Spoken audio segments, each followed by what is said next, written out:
Welcome. I'm Eric Fleming, host of A Moment with Eric Fleming, the podcast of our time. I want to personally thank you for listening to the podcast. If you like what you're hearing, then I need you to do a few things. First, I need subscribers. I'm on Patreon at patreon.com/A Moment with Eric Fleming. Your subscription allows an independent podcaster like me the freedom to speak truth to power and to expand and improve the show. Second, leave a 5-star review for the podcast on the streaming service you listen to it. That will help the podcast tremendously. Third, go to the website, momenteric.com. There you can subscribe to the podcast, leave reviews and comments, listen to past episodes, and even learn a little bit about your host. Lastly, don't keep this a secret like it's your own personal guilty pleasure.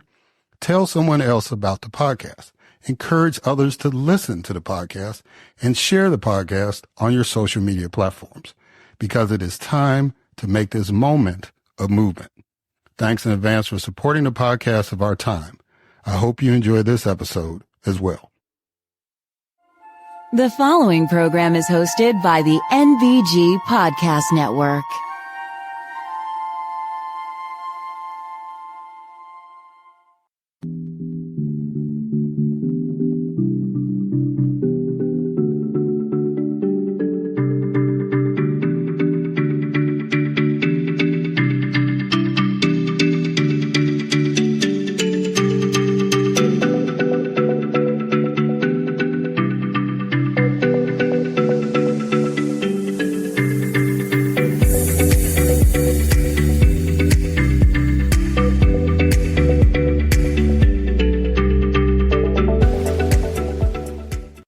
Hello, and welcome to another Moment with Eric Fleming. I am your host, Eric Fleming. Today, I have a guest that I think you will appreciate the conversation. You may not agree with everything, but I hope you get a better understanding. And I hope it sets an example of how we're supposed to have discussions in this country. So I'm really, really excited for this. And I really hope that y'all appreciate it as much as I appreciated this guest coming on. And yeah, I think this is going to be a good show. So without any further ado, let's get it started with a moment of news with Grace G.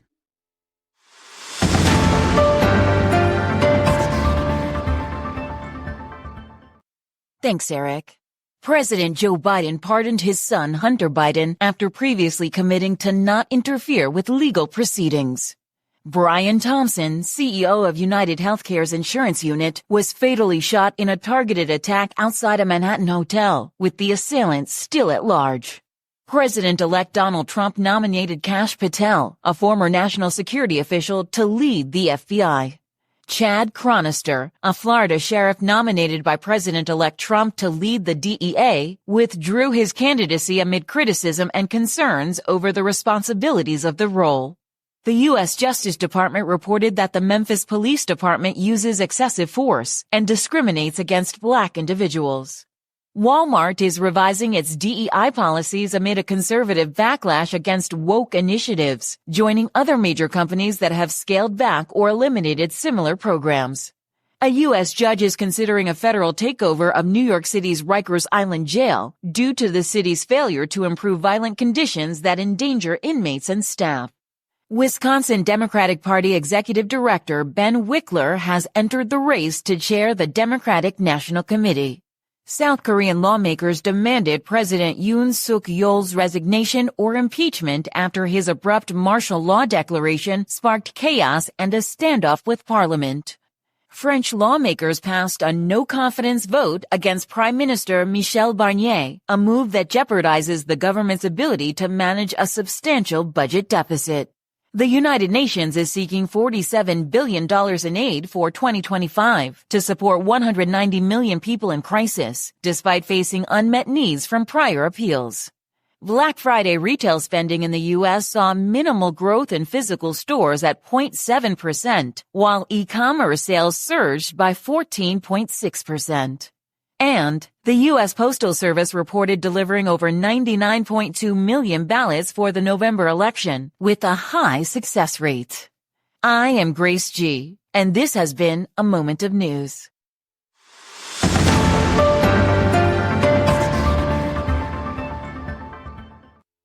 All right. Thank you, Grace, for that moment of news. And now it's time for my guest, Jamie Miller. Jamie Miller is a seasoned political consultant, mostly known for working in Florida, although he has been successful in North Carolina, West Virginia, and Mississippi as well. He is a former executive director of the Republican Party in Florida. He has managed or served, as senior advisor to 4 statewide campaigns, including president, governor, U.S. Senate, and attorney general. He now shares his political insights on his blog and YouTube channel and has authored a book titled American Speeches That Changed History. You can read and subscribe to his blog at www.reasonablearguments.com. Ladies and gentlemen, it is my distinct honor and privilege to have as a guest on this podcast, Jamie Miller.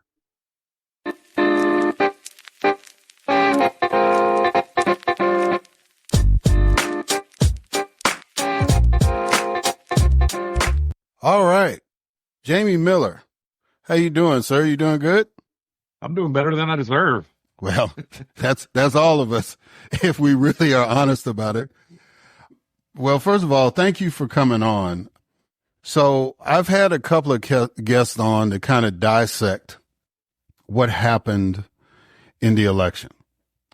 And I've had, basically, they've been, independent writers. One kind of leans conservative, one kind of leans liberal.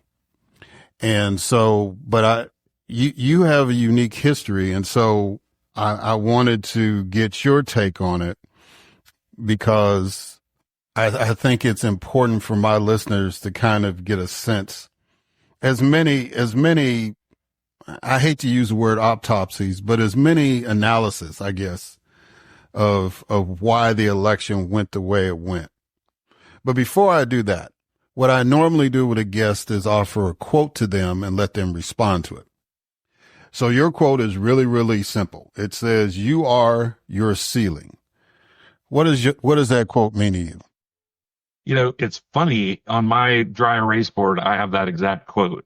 And to me, it means that, the only goals I've never met are goals I'm not set. And so for me, it's to encourage lofty and aspirational goals, because every goal that I have set, I have met. Yeah. I can relate to that. And being somebody that's been involved in politics, that's run for office, you kind of have to have that kind of mindset, which leads us into our discussion, because I don't think there's any higher goal in American politics than to run for president. So let me ask you, why do you think that Donald Trump won this election? You could probably dissect this at least 2 ways. One is, that you talk about the campaign that Donald Trump ran, and the other is the campaign that Harris ran. And so we'll start with Harris. I feel like she failed to tell people who she was, what she was going to do, and why she was qualified to do it. And at times, I think she maybe tap danced around one of those topics at a time. But I don't know that she ever explained those 3 things succinctly to the American people. And so I think whenever things like attacks came her way, she didn't have the foundation to repel them. And then you look at the campaign of Donald Trump, which I think history will show that he ran a much different campaign in 2024 than he did in 2016 or 2020. And I like to break it down as simply as in 2024, he practiced the politics of addition.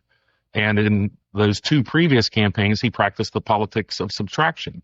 And by that, I mean, if you wronged Donald Trump or you ran against him or whatever, he would call you little Marco or, whatever. And it would stick and he would stay mad at you.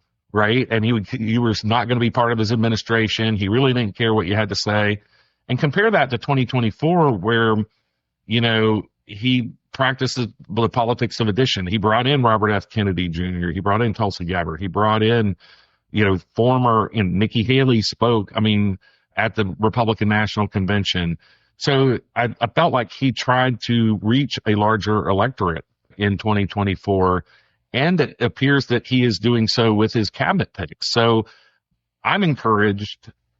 I'm Republican. I write a right of center blog. I've certainly been around a lot longer than Donald Trump has been involved in politics. I probably will be around a lot longer, hopefully after he's done being president. And, so I like to think that, while I am right of center, I look at these things.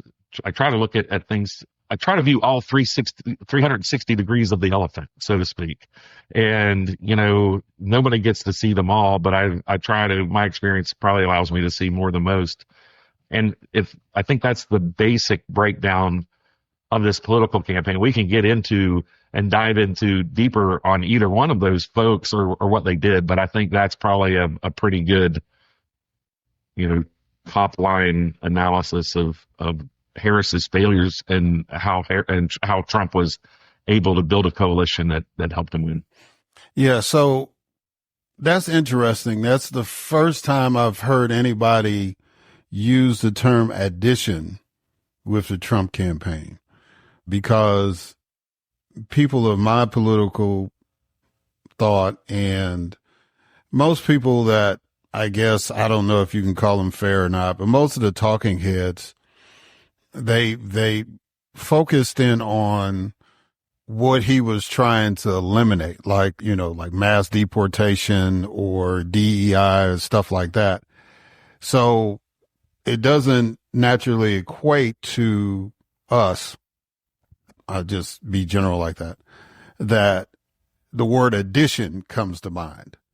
But you have a salient point. I don't remember people being as upfront as they were in previous elections that he ran. Like you said, he pushed away all the people that ran against him in the Republican primary in 2016. They just came on board because they wanted a Republican to be president. They were part of the party line. They're the devil we know, right? Yeah. On our side of the aisle, we say we'll vote for a yellow dog, right? Before we vote the other way. But seriously though, and so in 2020, yeah, you kind of, rinse and repeat. But I guess you do have a point, because he did make it an effort at his particular rallies to bring in different people, because he didn't have any opposition, for real. Although the one opponent that a lot of people thought would give him some grief was Ron DeSantis, and you weren't a big fan of him. You're from Florida, and you were very critical about Ron's campaign. I think you knew he was going to lose before he acknowledged it. And Ron has the same. Ron's been a great governor, and I've spoken and written about that ad nauseum. And certainly he'd be a great administrator, and therefore I support him being Secretary of Defense. Before that was floated, I think I was the first person to advocate Ron DeSantis as Secretary of the Navy, because they had already picked somebody to be Secretary of Defense, and I still support that because he's a great administrator. He's a little bit of a tone deaf politician, and I think he could learn from Donald Trump's 2024 campaign, because in the past, Ron DeSantis has been guilty of practicing the politics of subtraction. You're either with him or you're against him. And it's like that, just because I'm not with you on this one particular thing doesn't mean I'm against you forever. It just means that you and I disagree on this one thing. And he kind of takes it or in the past, he has taken it as a personal affront and would do the, kind of practice the politics of subtraction. So that's interesting that you brought up about because I want to get back to the Harris thing for a point, but since you brought up I brought up Governor DeSantis and you finish it off about the appointment. If I was in the United States Senate, I would, if I had my only choice was this guy, what's his name? It's Hegseth. Am I saying his name right? I never mean to mispronounce anybody's name either, so I understand the struggle you're going through. But I would say it very similar to you, but we both could be wrong. Yeah, yeah. Hegseth or Governor DeSantis. I would say, well, if I only got these two choices, give me Governor DeSantis. One, because he's been a governor. Two, he served in the military, and three, he's been a congressman. So he understands the Can I add a fourth one to that? Okay. You know, he faced extreme hardship on several occasions with these hurricanes. You know, when the government came in and the hurricane last year, I forget which one it was, came and knocked the bridge out between the mainland of Lee County and Sanibel Island, which I'm sure a lot of people know about in Southwest Florida. And they said, "Oh, it's going to take 4 months to rebuild this bridge." DeSantis says, "Listen, when I was in the service, it didn't take us 4 months to build a bridge. We built them in days, and we put huge trucks across them in days. And we're going to build that bridge in 3 days." And he did. He's like, "We're not going to mess with the bureaucracy. We're not going to do this. Our people need this bridge working to get goods and services to people out on that island." And he did. And he did that time. There's numerous dozens of examples of Florida communities that were suffering due to hurricanes through, means of no government. It's not politics. It's not partisan. A hurricane hits Republicans, Democrats, poor and rich, and he didn't care. He, if you need help, we're going to send help, and he planned the help, so I think, that I would add that as a fourth reason for him to be would consider him a great administrator of whatever department he would be, honored to be picked, I think. Yeah. And then I was going to flip it and say that Hegseth, I should say, would fall in the line of somebody that you would stick in as the Secretary of the Army rather than put him in the top position. And I would not say that Ron DeSantis's governorship is great, but I do get your sentiment. And since you are in Florida and you are a Republican down there, I would understand why you would kind of hold them to a different standard. But like I said, if it came down to it, I think, and I don't know why President-elect Trump did not push DeSantis out there, although I guess this other guy, they have a history together. And so I think he looks good on TV. So I guess maybe that was what the deal was. I don't know. But let's get back to the Harris thing. So one of the things I was talking about with, the other guests, and one of the big criticisms was the fact that she kept saying she stayed within her talking points. And, as a candidate, myself, I had the privilege of running for U.S. Senate twice. It was like you're in a different audience and all that. But the difference between me and her is that I wasn't going to get national coverage every day. So it wasn't like every time I turned on the TV, I was going to hear the same speech, or people weren't going to hear the same speech from me because they weren't covering like that. But in her case, so when she got asked, why do you do that? And she said that was discipline. What's your pushback on that? I felt like she probably did run what would be considered a disciplined campaign against Trump in the past has run pretty undisciplined campaigns. And so I think the goal there was for her to be seen as a more disciplined candidate than Donald Trump. The problem for her became that Donald Trump's campaign actually turned out to be pretty disciplined. They kept to their talking points. They, some of the wild things that Trump would say on a daily basis. Let's say he made on a weekly basis instead. And so I say that the people who supported Donald Trump supported him because they believe he will lead us through fire, and they were willing to overlook the fires he sets because they know that he'll lead them through. And so, I know that that's not a sentiment for everyone, but that I think is kind of a good synopsis of people who supported Trump, is that, hey, he got the job done, and yeah, he sets a couple of these fires, but he fixes them. And and Harris was dealt some bad cards. Everybody on her side can complain, oh, she only had 100 days. Well, if you had a real primary, maybe she would have had, an establishment, a more established, campaign and foundation to run. But, she was the vice president. She went after it when he decided to get out and became the nominee. And then, almost unexplicitly, she decided not to, I wrote a Substack that I said, there's three phases of Kamala Harris early in the campaign. It's excitement, relief, and regret. And I wrote that during the excitement phase. And she never captured that excitement truly. Like, she could have rode that wave of momentum, but you remember, like, around Labor Day, conservatives really started talking about, like, why won't she sit down for an interview? Like, why is she hiding from the press?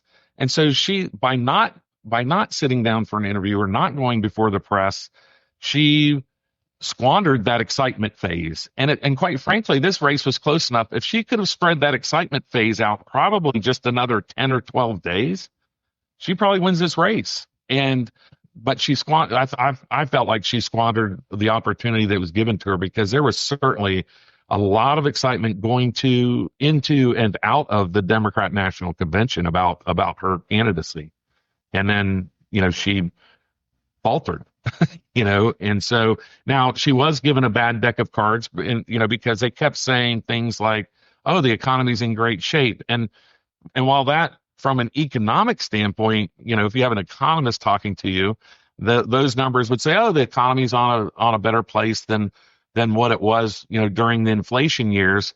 But people, people who, you're going down to buy groceries, and a box of cereal is now $7.99, or the family size is now $8.99 when it was, $3.99 or $4.99 in the past. And, and so people are still, even though, quote, inflation was down, prices are not. And people and wages did not grow with inflation. Oftentimes, wages have grown with inflation in the past.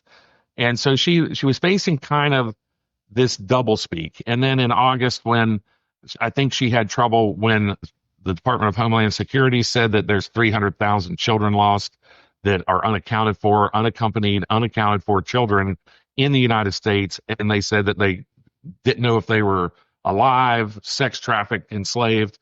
And she had no answer for it, and she didn't care to really talk about it, right? And so instead of saying, hey, I recognize there was a problem, this is my plan to fix it, she just ignored it. And I think that hurt her.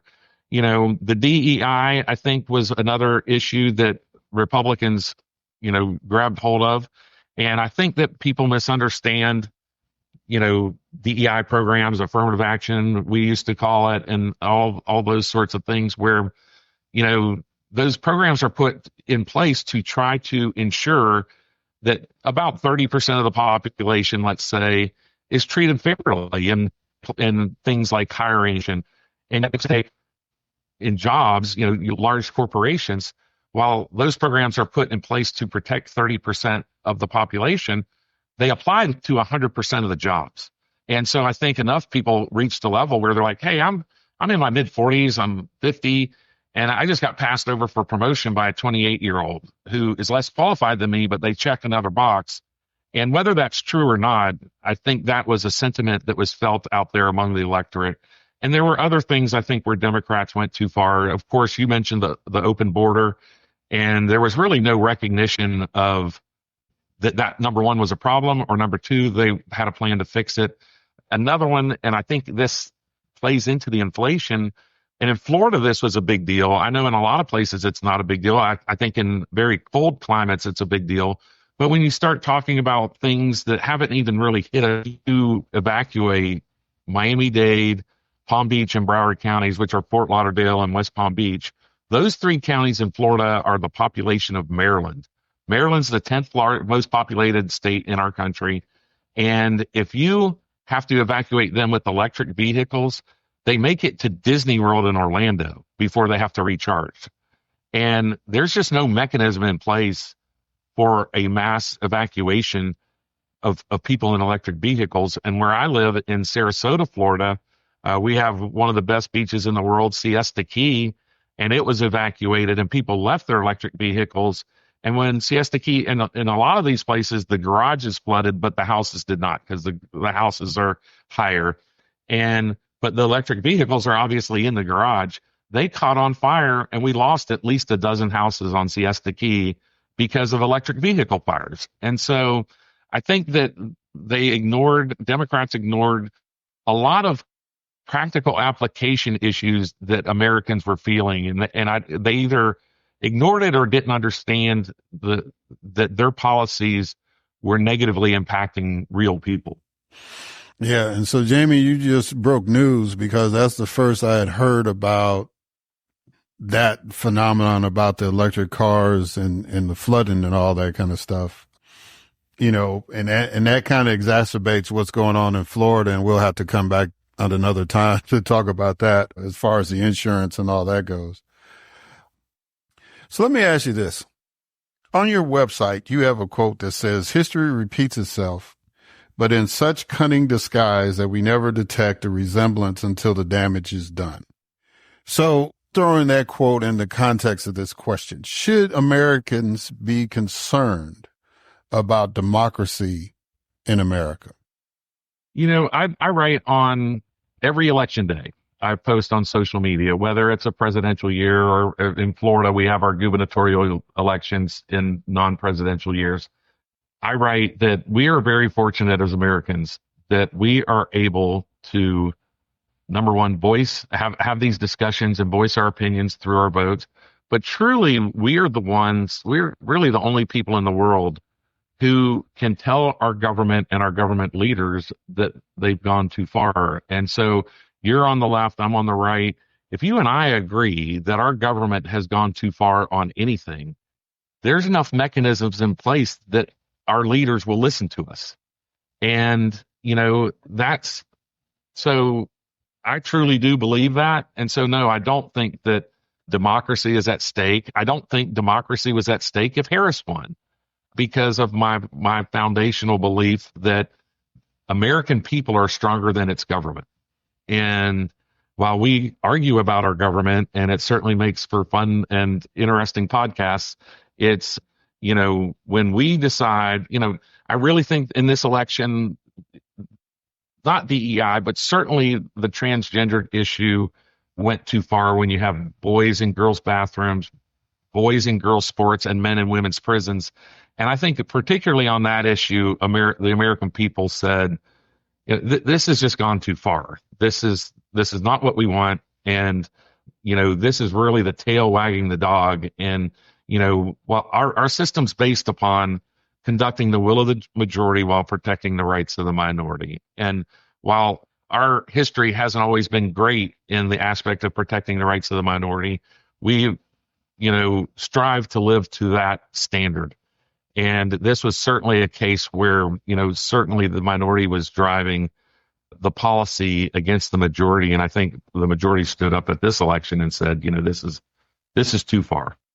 Well, and that's going to be an interesting dynamic, because now there's actually a member of the transgender community in Congress, Nancy Mace. If we didn't know, Nancy Mace guaranteed that we knew. And real quick, what's your take on how she's approached it? Before you answer, let me tell you how I would have done it. I know I would have approached, because of her history, I would have approached Representative McBride and just had a conversation and, let them know my discomfort or my concerns and all that stuff. And then I think, what Representative McBride, what she said as far as she had already made arrangements because she kind of felt that there was going to be some pushback. I think that they could have settled that privately and, and everybody keeps it pushing, as I would say. I guess based on what you just said, as far as how the electorate responded, that Representative Mace is taking advantage of that. I just don't think that was the right way to do it. But what, you're a strategist. What's your take? Yeah. I mean, my advice for me and for Representative Mace may be two totally different things depending on what her goals were. I think Representative Mace used that moment to try to, elevate her profile, and she did that. And so like I said, my Substack, YouTube, those are all called reasonable arguments because I agree with at some point we have to have more discussions like you and I are having today. And the right and left have to, and I think that's one reason why I want to appear on podcasts like yours, because, when we have these discussions, I think it shows it shows our politicians, it shows us that, hey, number one, people out in the real world are getting along, despite, everybody arguing at a Thanksgiving dinner, right? So, but when we can disagree and still be professional about it. And I think that's what you're suggesting, is that Representative Mace could have handled this in a more professional manner. And I agree with that. If her goal was to fundraise and to elevate her profile, then she met that goal probably. And that's unfortunate. That's an unfortunate part of our political environment, especially right now where extremism is on both sides is kind of how politicians raise money instead of being workers who get things done by trying to build consensus. When I've been around in politics long enough that, it was the consensus builders who were able to make a great living in it, right? And so now it's, hey, can I write the meanest darn email to the extremist people so I can, raise $5 a piece? And, that some of that I would go back, there's probably a podcast on its own, would be about the Citizens United case. I'm one of the few Republicans who feel like that was a moment in history that I think historians will look at and say, okay, this division that we're facing right now, that was a pivotal U.S. Supreme Court case that kind of brought around this division. But I don't want to go on too big of a tangent on that unless you care to. But I think that I think that Republicans, with what I think the electorate said, which I've already stated, want to put a line in the sand and say, listen, if you're a man, use the men's room, and we all know, nobody looks at a 1 hour old baby and says, oh, look at my transgender baby. It's either a boy or a girl. And, it is a good bit of environment that determines whether or not somebody wants to be transgendered. And I could care less what adults do. I've never been somebody, that's never been a hill I want to die on. I'm a very libertarian when it comes to adults and their freedoms. Now, I have advocated that all things adults should be 21, which would include voting and being drafted, right? But if you're going to have drinking at 21, everything should be 21, or everything should be 18. Buying a gun should be 21. But, we say you're an adult at 18, so you should be able to do everything at 18, not gradually become an adult. Anyway, that's another tangent. But I think that Representative Mace, did what I think her supporters wanted her to do, which was make a public stand in the halls of Congress and say men should use men's room and women should use women's rooms. Yeah.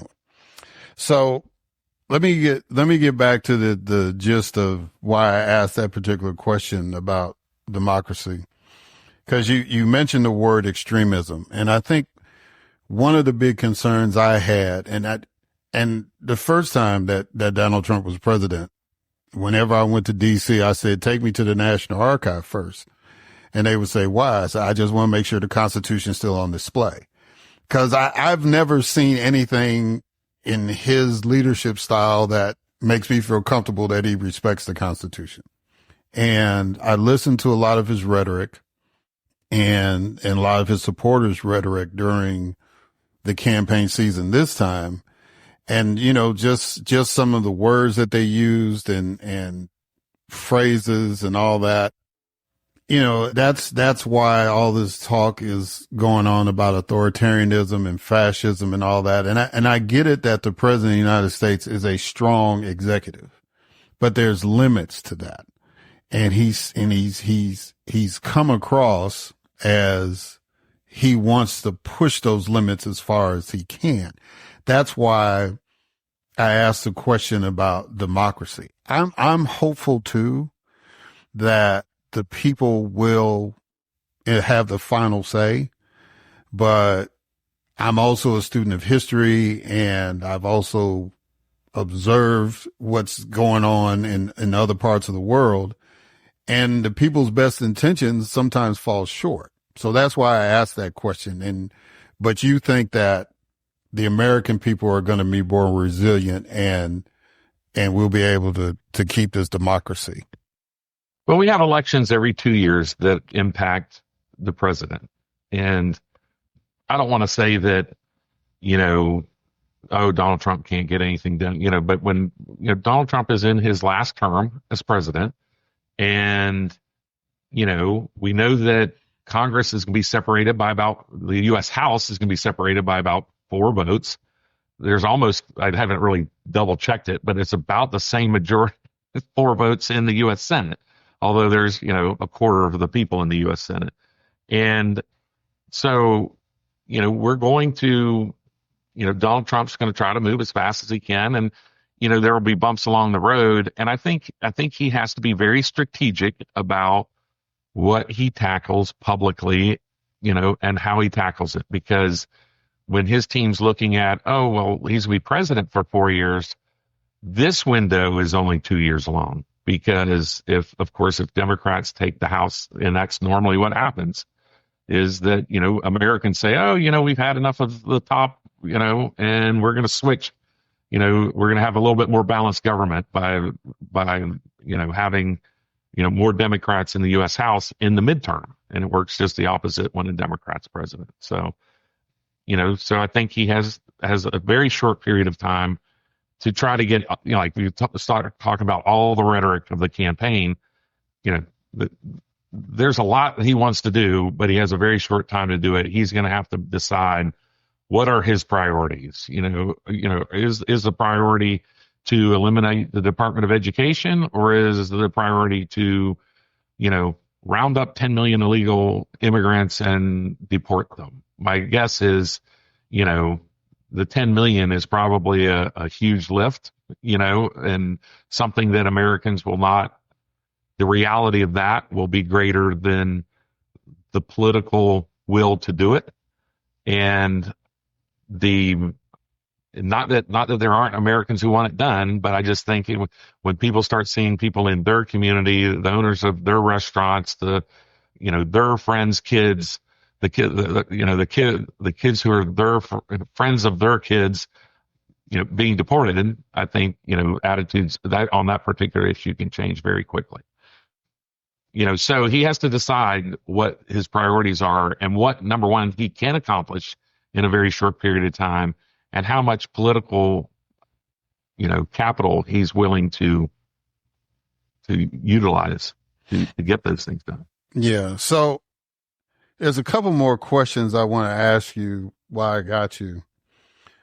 But one just came to mind as I'm sitting up here thinking about the African American community, the community I'm from.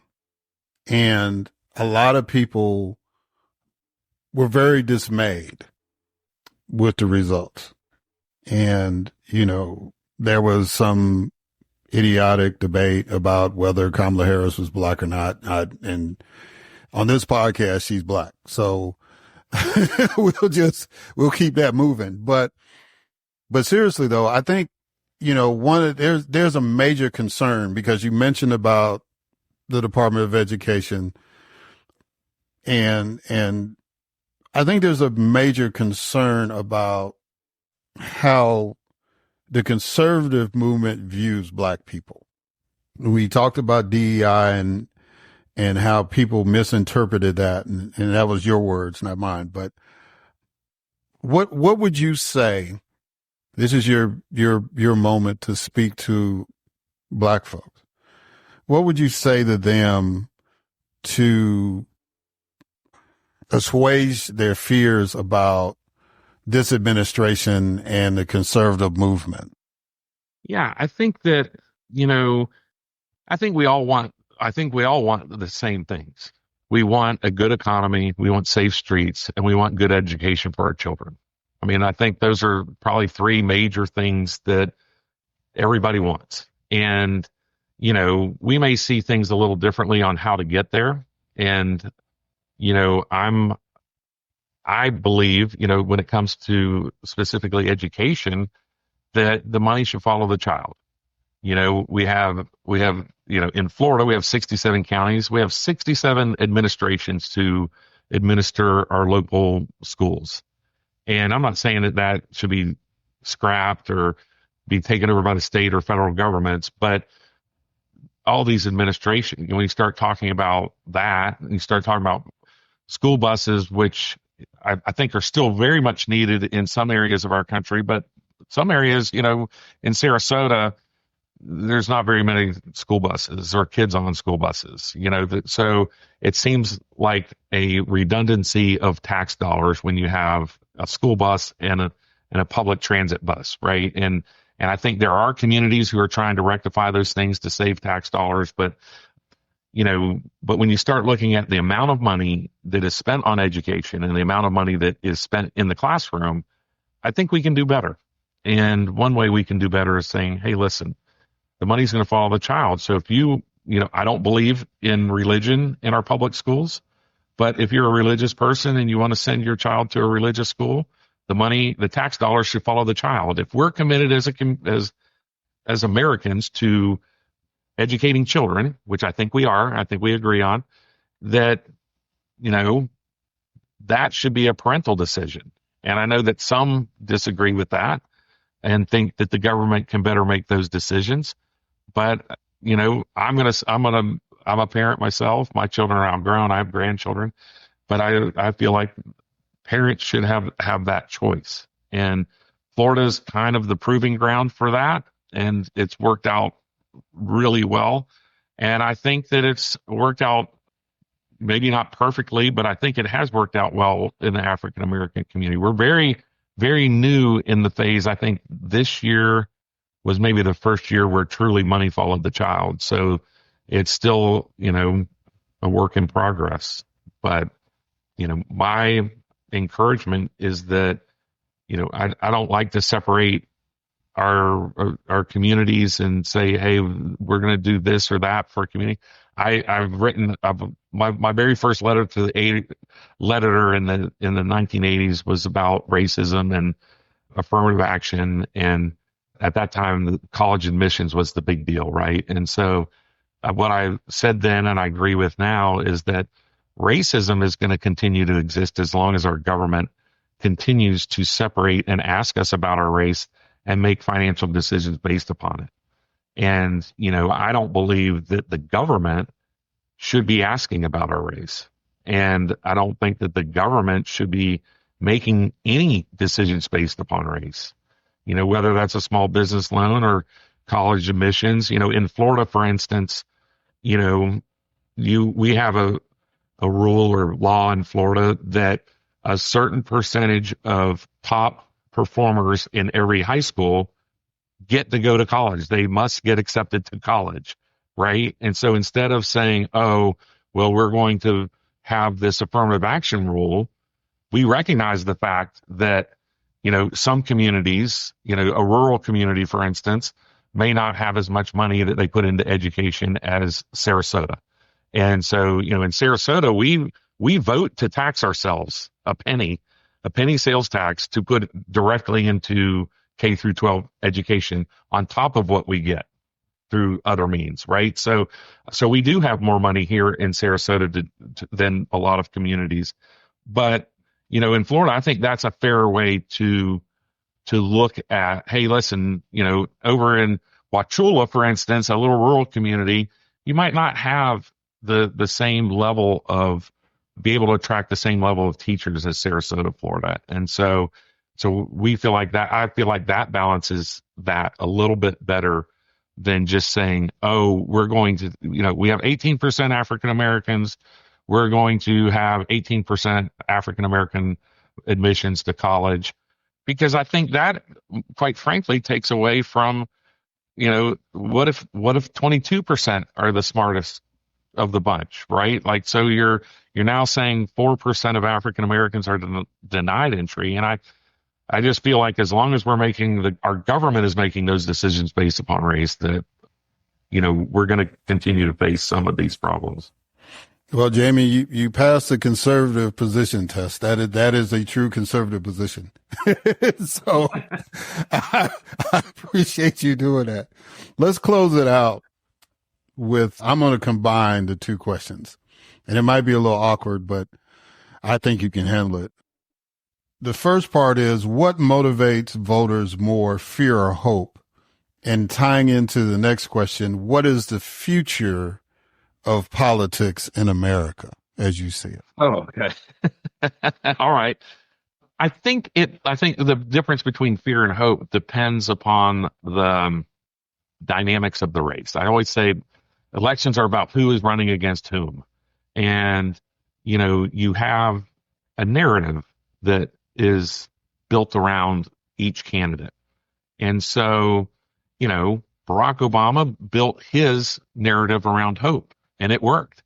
It was a moment in time where people were very accepting of that message. His opponent was tone deaf with drill, baby, drill. It was kind of this weird thing. It was like, I'll take hope over, drill, baby, drill any day of the week. Take the candidates out of it, right? And it's very similar with, make America great again. That's like that's a great slogan. Take it, take the man out of the equation, and we can all agree, oh, let's make America great, or make it greater. Let's any number of those words, right? And so I guess the fact that he uses again means that you're saying it's not now, but whatever. So and in Harris's case, I think fear did work with her narrative, because she failed, like I said at the beginning of the show, she failed to say who she was, what she was going to do, and why she was qualified to do it. She kind of said, oh, I'm vice president, so I'm qualified. And, I think Americans, they may not say it, but we also know that we don't know a whole lot of vice presidents who didn't become president. And so we don't know if they're qualified or not. And so just being vice president means you may get the job, but it doesn't necessarily mean you're qualified for the job. And I don't know that she ever made that jump. And so I think the fear tactics did work on her. So I tell people I've run hundreds of campaigns, political campaigns, and I say I've never run a negative campaign. I have clarified an opponent or two. And I think, I say that to be funny, but I mean it true. Like I don't lie about people. I don't go dig through garbage cans. But if somebody's out there saying, hey, I'm pro-gun, and they've done anti-gun stuff, well, then I'm going to clarify that, right? And so, and I think that she had a problem, I think she had a lot of problems. When you look at her campaign, you start getting into the nitty-gritty of it. There weren't a whole lot of Harris people involved with her campaign. There were Obama people, there were Biden people, and then you throw in a few Harris people. And so the dynamics of that it's hard to balance, because you end up with these little warring factions within the thing, where if you look at the Trump campaign, they were Trump people. Like there's no denying that if you were on the Trump campaign, you were for Trump. And so, I think that was one of like, if you're going to do a case study on these two campaigns, I don't think that could not be a chapter in that case study of just how the staffs were built. One was built around the candidate and the other one was built more around maybe ideology, but they weren't really Harris people. I think they all wanted her to win. I think they all did their best work, like I'm not criticizing them that way. It's just that she did not have Joe Biden's 40 years of working in Washington to build a foundation for our government, and so she needed to rely on previous administrations, and I think that may have been part of her downfall. Now, how does that work towards the future? I mean, certainly these podcasts made a difference in the election, and I think you're going to see more and more people get more and more of their information from people like yourself who are taking the time and the effort. And I appeared on about 50 different podcasts from end of July through the election, and I bet you 47 of them make no money. They're doing it because they love the country, they love the discussion, they love having their voice heard, and so and that's why I do it. I do it because I love our country. I'm willing to come on more progressive podcasts, just because I feel like, at some point, I'm not on Fox News. I'm not in the Trump administration. So what can I do to help, bring my expertise, and hopefully, as much as your audience may have disagreed with some of the things I had to say, I hope that they come away with, hey, listen, this is a guy who, we could sit down and have lunch with and discuss some real issues and maybe come to some real conclusions on the best way to move forward. And so I really want to thank you for having me on, and hopefully I didn't dodge your question. No, you didn't.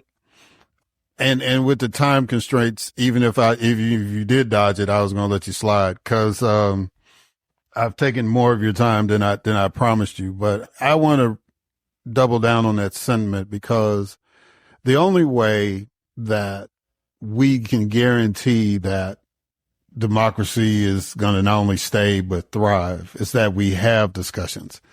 People ask me all the time, why don't you get back into running? And I tell them, the last election I ran was in 2008. So that's almost 20 years. It's not like you're going to ask somebody that in a sports, a famous athlete that you like, 20 years removed from the game, we need you to come back and play. You know what I'm saying? It's just, it's very similar. It's a different thing. And the politics that I was involved in was more like the discussions we were having. And I don't have time to get into a real war story on the air, but so it's a different feel. And so the gist of what I'm trying to do is to get us back to having these kind of discussions.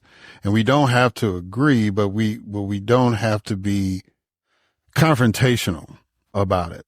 And so, Jamie, I really thank you for coming on and taking the time to do this.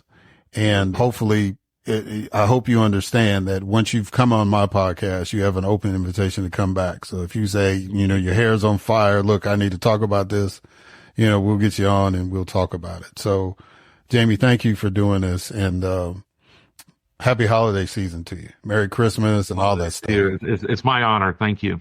All right, guys. And we're going to catch y'all on the other side.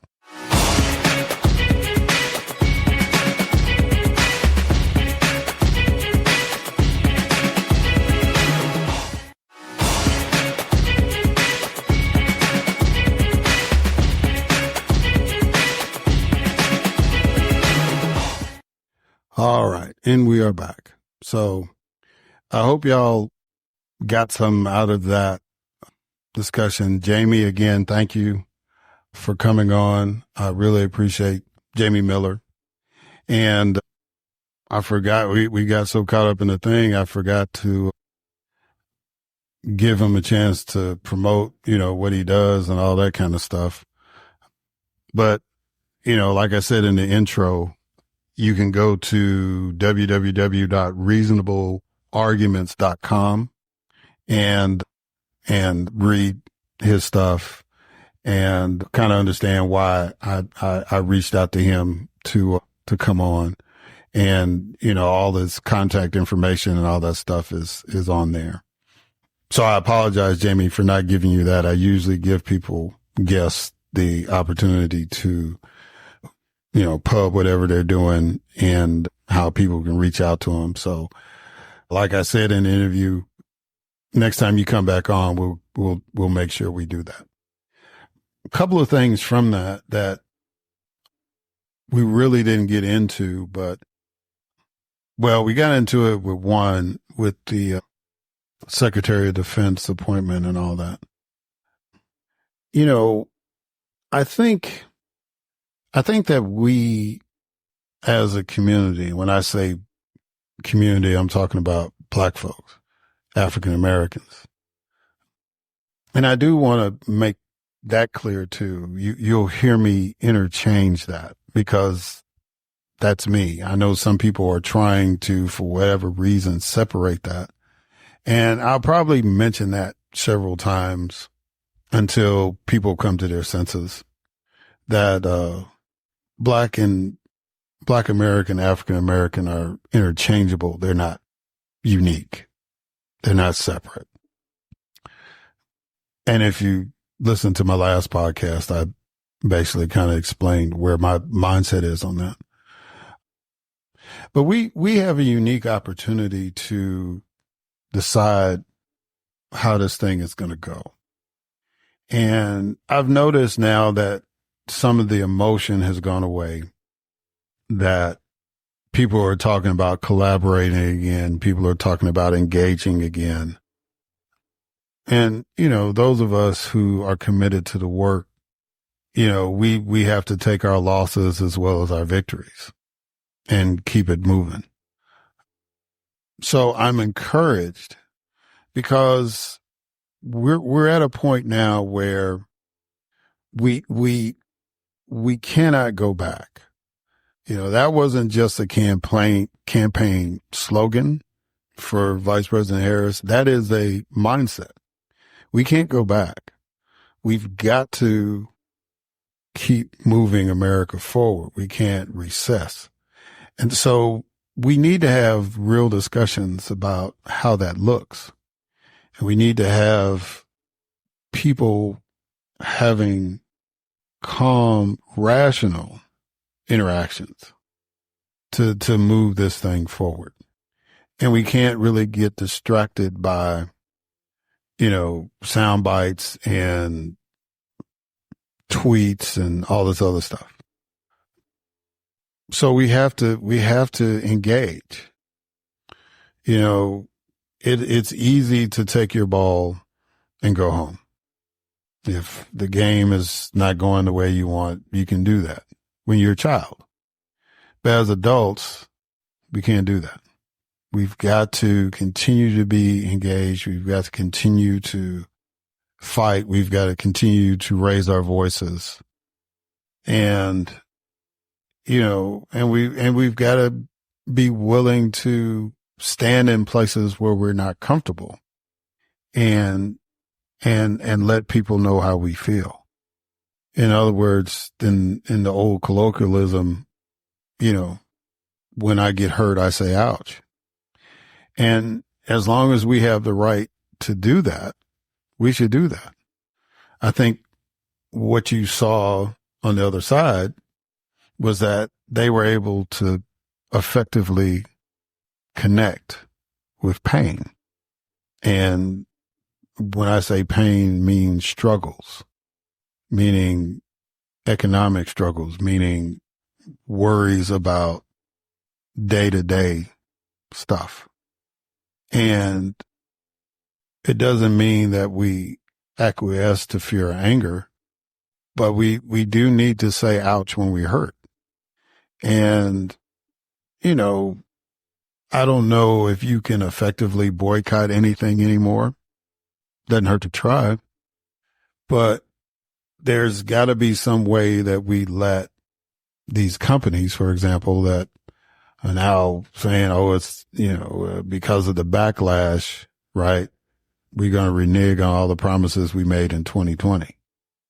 And we've got to say ouch to that. And we've got to remind people that if you want to make money in America, you need to be diverse. You need to be diverse in your office. You need to be diverse in your marketing. You need to be diverse in your brand. You can't go from one extreme to the other. Oh, we're going to be blackety black. And then 4 years later, we're going to scrap all that. We have the right to say ouch when that happens. We cannot get caught up in extremism and emotionalism. We have to be rational and we have to be thoughtful. The reason why the civil rights movement was effective because, it stirred up some emotions as far as images and all that, but it was a rational argument. And it was a rational argument based on the fact that the majority of the population is Christian. And that Christian principle that if we don't work together as brothers, then we'll perish together as fools. Right? I mean, now if you're not Christian, you understand the rationality. Either we work together or we lose together. Bottom line. Whether you played sports or not, you get that concept. Right? So, especially in a team sport. So, I'm not going to try to belabor anything today. I just want us, especially Black people, especially African American people. I want you to be engaged. And this may sound like a rerun, but that's going to be a mantra because even if you voted, I need you to be more engaged. Right? And I'm not saying that you got to jump on every issue and all that. And I'm definitely not saying that you need to be a political junkie like me. I have made that appeal many, many times. But what I will say is that we need to understand what is going on. We need to understand government enough to understand its impact and how we can change that. And last episode, I stressed voting, but there's other ways to be engaged in between elections. One of the most important things is knowledge. You got to know what's going on before you can address it. And, in the newscast, it takes time, but things are happening, right? You heard about what was going on in Memphis. You've heard what's going on in Rikers Island. You've heard what's going on in Fulton County Jail. That's because people got engaged and said, we can do better. And even though, some people got elected in spite of all those concerns that may have turned a blind eye or may not have effectively dealt with those situations that I mentioned, you still have a voice. And if you feel that the people that are in positions now with the problem can be the people to solve them, you vote accordingly. But again, the engagement is an intellectual exercise as much as a physical one. We've got to pay attention to what's going on. Even if you feel that you can't do anything, which I totally disagree. You need to know. You need to pay attention what's going on in your school board. You need to pay attention what's going on at your church. You need to pay attention what's going on in your neighborhood. You need to pay attention what's going on at your job. You need to pay attention what's going on in your city, state, county, and federal government. Because the decisions that those elected officials make will impact you. Even if it's not on the nightly news every day, doesn't mean that it's not happening. I'm in Atlanta, haven't heard any recent coverage about Cop City, the training center that they want to build, but it's still an issue. So you have to stay focused. And I know it's hard because we live lives every day. I have a real job. You have a real job. If you're retired, you have a lifestyle. but it's our civic duty is what's going to hold this thing together. If we don't engage, then people will take our silence as approval and do what they want to do. And we don't have the luxury for that. We have to fight. And it doesn't have to be confrontational. That's why I said engagement is the intellectual exercise as well as the physical one. All of us are intelligent beings. Some are more intelligent than others. Some have been more formally educated than others. But on general principle, we're intelligent beings. And so each one of us contributes to how society functions if we choose to do so.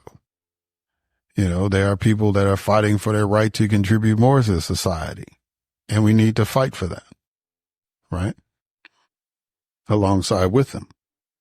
Everybody has a role to play. Everybody. And don't get caught up on how much money you got or how much money you don't have, what side of the tracks you grew up on, what school you went to. If we truly want to live up to the mantle of making America great, of making sure that America lives up to its creed, we've got to engage. And we've got to engage in a civil way. We've got to engage in a thoughtful way. Division is not going to do anything for us. Crabs in a barrel syndrome is not going to do anything for us. We have to be deliberate in our collaboration. And we have to be thoroughly engaged when we do so. You ain't got to be the leader, but I'm going to need your help. Everybody needs to pull their weight. Everybody needs to participate.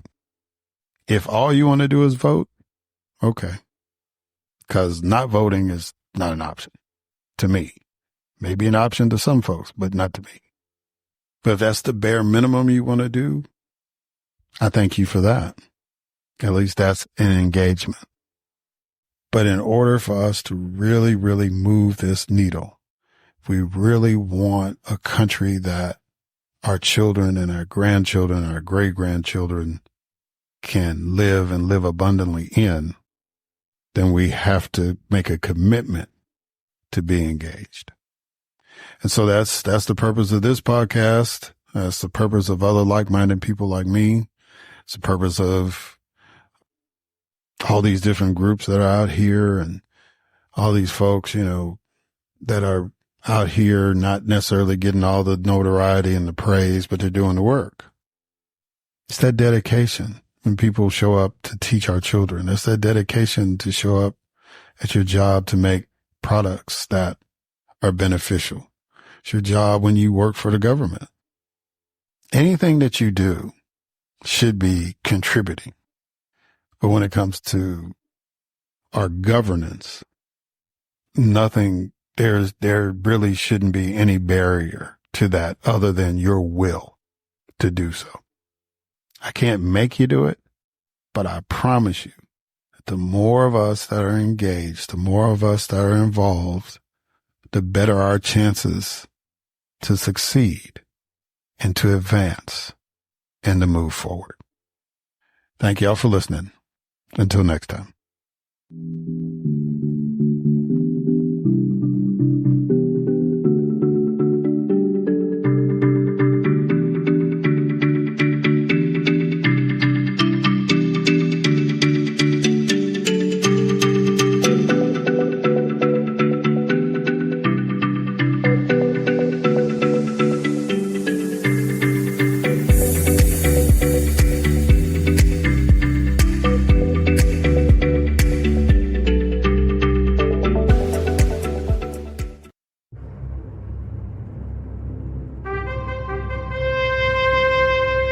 NBG Podcast Network.